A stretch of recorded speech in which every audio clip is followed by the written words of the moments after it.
Proverbe 6, 1-35. Mon fils, si tu as cautionné ton prochain, si tu t'es engagé pour autrui, si tu es enlacé par les paroles de ta bouche, si tu es pris par les paroles de ta bouche, fais donc ceci, mon fils, dégage-toi, puisque tu es tombé au pouvoir de ton prochain. Va, prosterne-toi, et fais des instances auprès de lui. Ne donne ni sommeil à tes yeux, ni assoupissement à tes paupières. Dégage-toi comme la gazelle de la main du chasseur, comme l'oiseau de la main de l'oiseleur.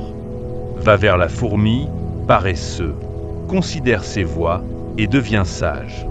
Elle n'a ni chef, ni inspecteur, ni maître. Elle prépare en été sa nourriture, elle amasse pendant la moisson de quoi manger. Paresseux, jusqu'à quand seras-tu couché? Quand te lèveras-tu de ton sommeil?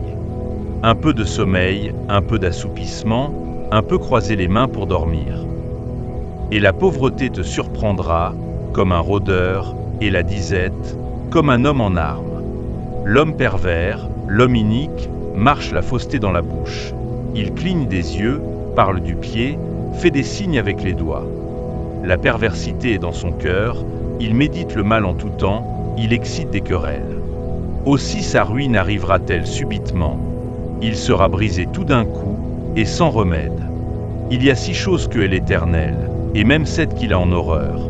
Les yeux hautains, la langue menteuse, les mains qui répandent le sang innocent, le cœur qui médite des projets iniques, les pieds qui se tâtent de courir au mal, le faux témoin qui dit des mensonges, et celui qui excite des querelles entre frères. Mon fils, garde les préceptes de ton père, et ne rejette pas l'enseignement de ta mère. Lis-les constamment sur ton cœur, attache-les à ton cou. Ils te dirigeront dans ta marche, ils te garderont sur ta couche, ils te parleront à ton réveil. Car le précepte est une lampe, et l'enseignement une lumière, et les avertissements de la correction sont le chemin de la vie.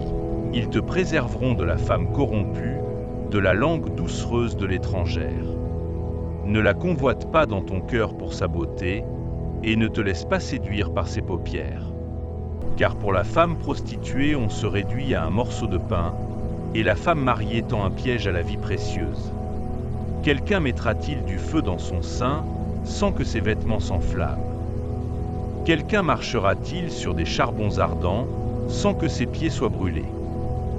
Il en est de même pour celui qui va vers la femme de son prochain. Quiconque la touche ne restera pas impuni. On ne tient pas pour innocent le voleur qui dérobe pour satisfaire son appétit quand il a faim.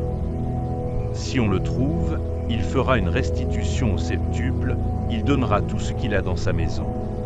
Mais celui qui commet un adultère avec une femme est dépourvu de sens, celui qui veut se perdre agit de la sorte.